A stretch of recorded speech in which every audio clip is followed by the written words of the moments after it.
فعلا انتوا تقبلوا دخول اي حد من اي بلد اي جنسية ايا كانت لاراضيكم بدون تأشيرات وبدون تسريحات امنية؟ يعني كل واحد يكون حاصل على التسريح بتاعه، التسريح الامني اللي اهم كمان من التأشيرة نفسها، ان هذا الشخص غير مطلوب لأي قضية ايا كانت في اي بلد. نمرة واحد. نمرة اتنين، ان هو امن على الامن العام وليس خطر على الامن العام. في حضراتكم حد يقبل اهانة رئيسه؟ اللي منكم يقبل اهانة الرئيس قولوا لنا.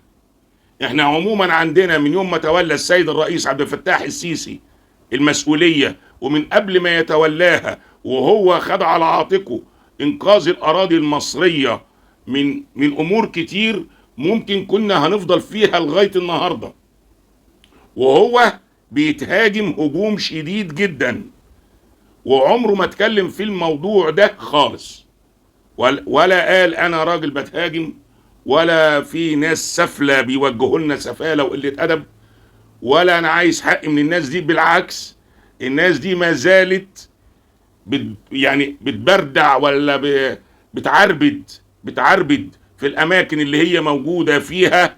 هم مش ملايكة.